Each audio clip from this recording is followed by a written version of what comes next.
साथ जया मिश्रा। इस बुलेटिन में मेरे साथ मौजूद हैं अभेश और पूजा। चलिए करते हैं बुलेटिन की शुरुआत। बिल्कुल, मणिपुर में हो रही हिंसा को अब 3 महीने पूरे होने वाले हैं। विपक्ष लगातार केंद्र सरकार पर हमलावर है और सरकार से मणिपुर को लेकर जवाब मांग रहा है। ऐसे में आज विपक्षी गठबंधन इंडिया का 21 सदस्यों का डेलीगेशन मणिपुर पहुंच रहा है, जहां वो हिंसा प्रभावित इलाकों का दौरा करेगा। मणिपुर में हिंसा को लेकर सड़क से संसद तक हंगामा जारी है। इस बीच अब विपक्षी गठबंधन इंडिया के 16 दलों के 21 सदस्यीय एक डेलीगेशन आज राज्य की स्थिति का जायजा लेने जाएगा।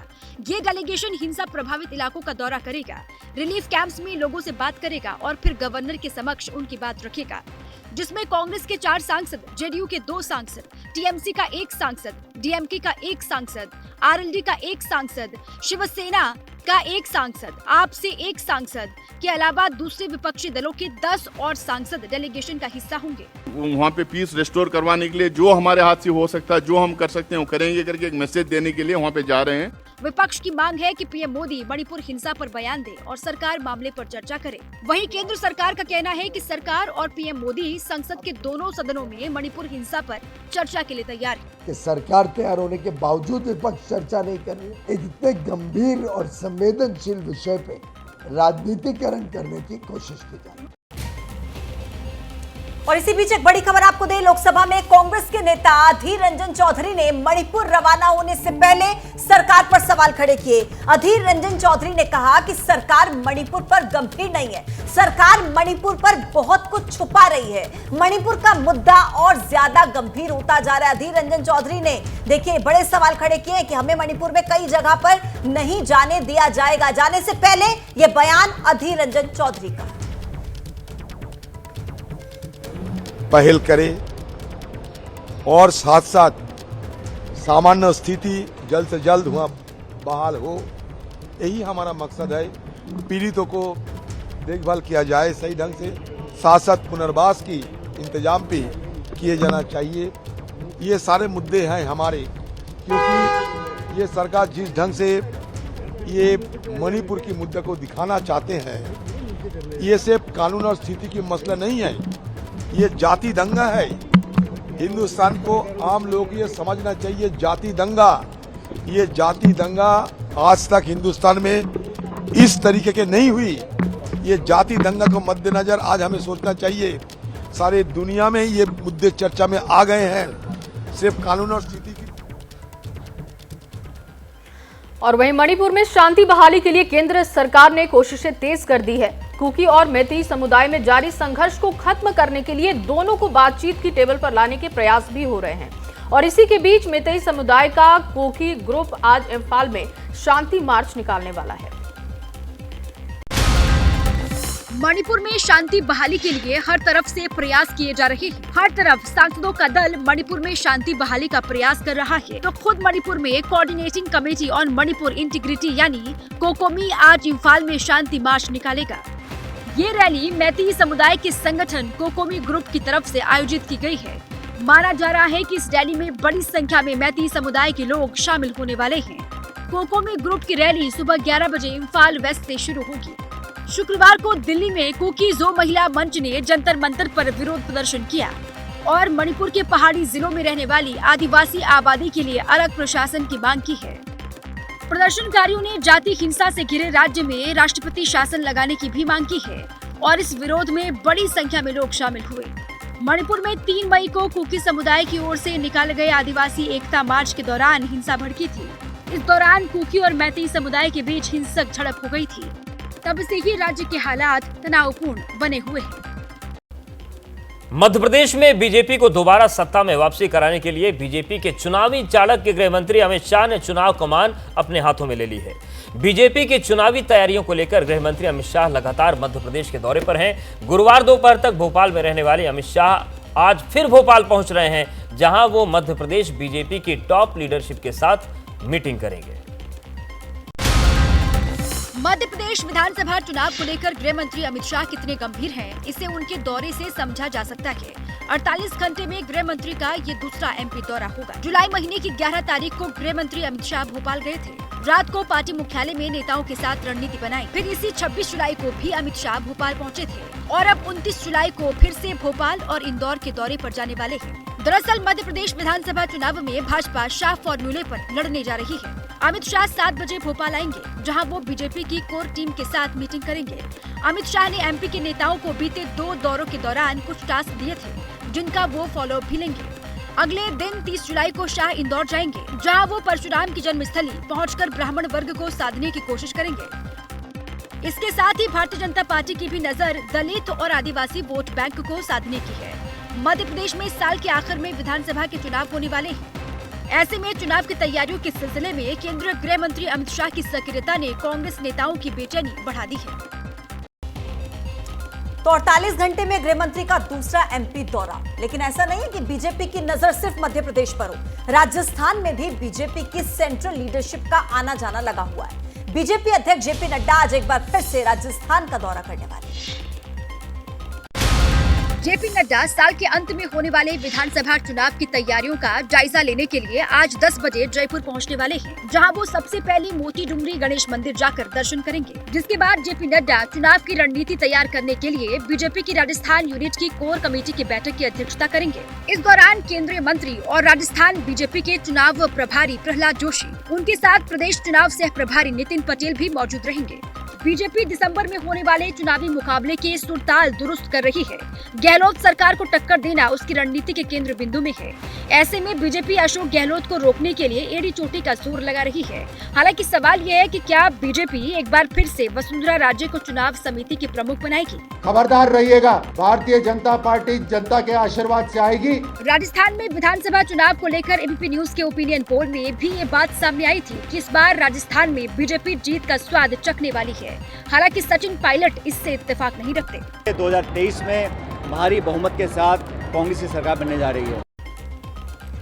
और उधर प्रधानमंत्री नरेंद्र मोदी आज दिल्ली के प्रगति मैदान स्थित भारत मंडपम में अखिल भारतीय शिक्षा समागम सत्र का उद्घाटन करेंगे। राष्ट्रीय शिक्षा नीति 2020 की तीसरी वर्षगांठ के मौके पर इस 2 दिवसीय कार्यक्रम का आयोजन किया जा रहा है। पीएम मोदी इस मौके पर पीएम श्री योजना के तहत धनराशि की पहली किस्त भी जारी करेंगे।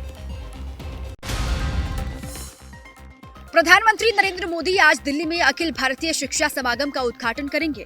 2 दिन तक चलने वाला कार्यक्रम नेशनल एजुकेशन पॉलिसी 2020 के 3 साल पूरे होने पर मनाया जा रहा है। कार्यक्रम दिल्ली के प्रगति मैदान में स्थित भारत मंडपम में आयोजित किया जाएगा।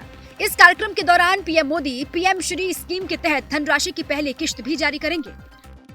बता दें कि पीएम श्री योजना का मुख्य उद्देश्य भारत के 14,500 पुराने स्कूलों का अपग्रेडेशन करके स्मार्ट और आधुनिक विद्यालय में बदलना है, जिससे इन स्कूलों को हाईटेक बनाकर बच्चों को स्मार्ट शिक्षा से जोड़ा जा सके।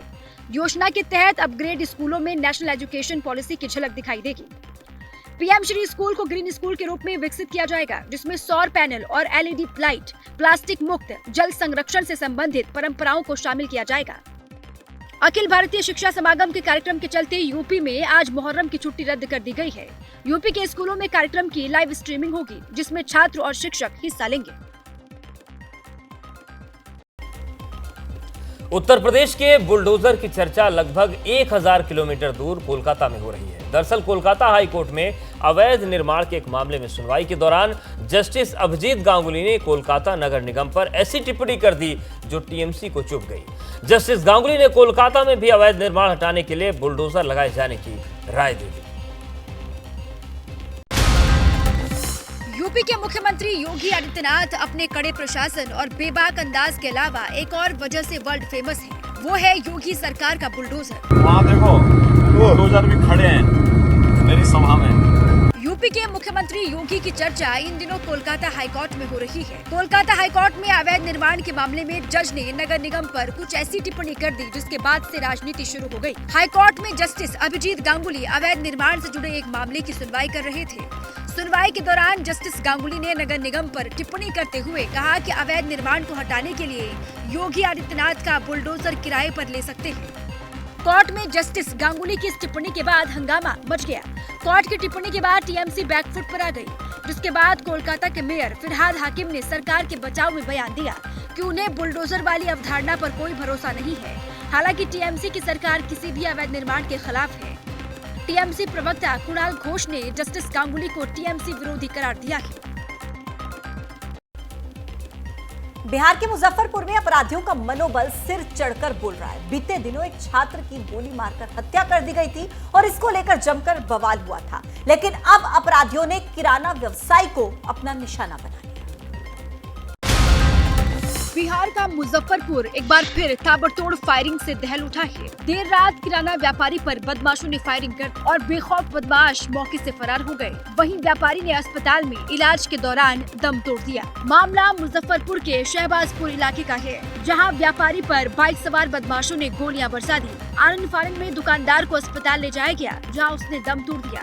उससे किसी से दुश्मनी नहीं, कोई दुश्मनी नहीं है, शरीफ लड़का है। सनसनीखेज वारदात के बाद घटना स्थल पर भारी पुलिस बल पहुंच गई। पुलिस पूरे मामले की पड़ताल कर रही है।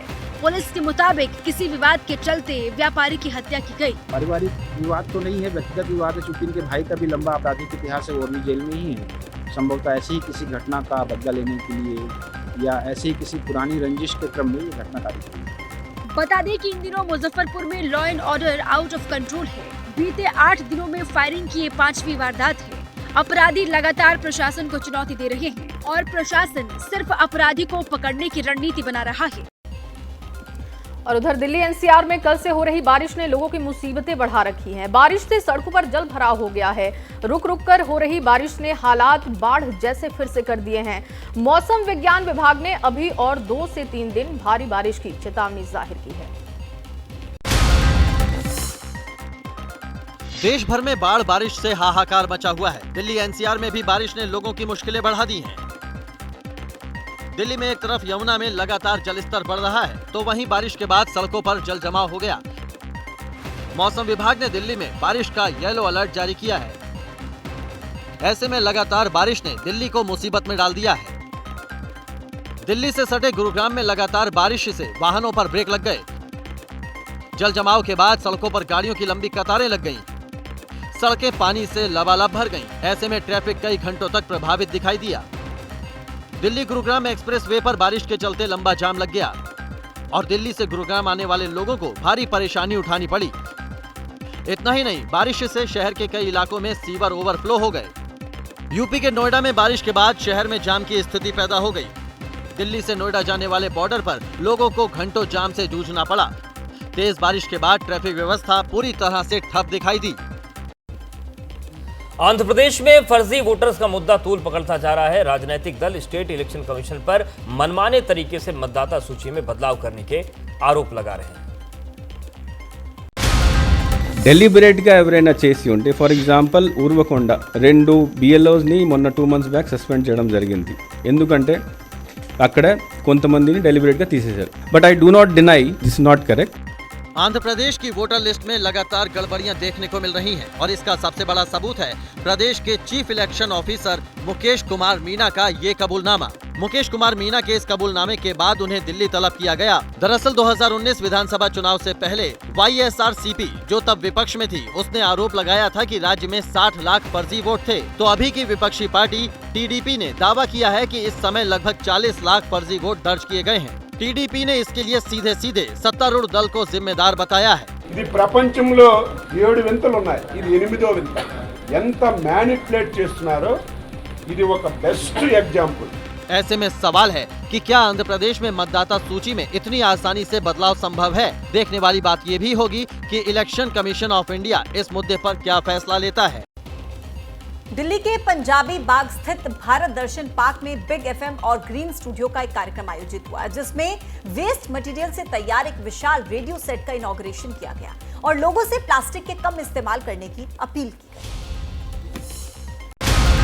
पर्यावरण को स्वच्छ और वेस्ट मटेरियल को कैसे दोबारा उपयोग में लाया जाए, इसको लेकर दिल्ली में ग्रीन स्टूडियो और बिग एफएम मिलकर एक कैंपेन चला रहा है। कैंपेन का नाम दिल्ली के धाकड़ कहते हैं, कुछ कर और रोज कर है। कैंपेन के जरिए लोगों को पर्यावरण के प्रति जागरूक किया जा रहा है। कैंपेन को बढ़ावा देते हुए वेस्ट मेटल से एक विशाल रेडियो सेट तैयार किया गया है, जिसे पुराने और जंग लगे मेटल से बनाया गया है। इसका खास उद्देश्य है कि लोग प्लास्टिक और डिस्पोजल जैसी चीजों का कम यूज कर मेटल से बनी चीजों का इस्तेमाल करें, जिससे पर्यावरण को बचाया जा सके। अपना इंडिविजुअल कार्बन फुटप्रिंट है वो कम रखिए। आपके पास कार है तो एक स्कूटर भी खरीद के रखिए, कभी कभी स्कूटर पे भी चलिए, ताकि आप पेट्रोल और जो फॉसिल फ्यूल्स हैं वो आप कम यूज कर सकें। मेटल से बने रेडियो के इनॉग्रेशन कार्यक्रम में बिग एफएम की आरजे आकृति ने शिरकत की और कैंपेन में लोगों से जुड़ने की अपील की। हर इंसान को इंडिविजुअली अवेयर होना पड़ेगा, तभी हम अपनी मदर नेचर को बचा सकेंगे। बिग एफएम के इस कार्यक्रम का उद्देश्य है कि लोग प्लास्टिक का यूज कम करें और अर्थ पर हो रहे प्रदूषण को कम करने के लिए अपना योगदान दें।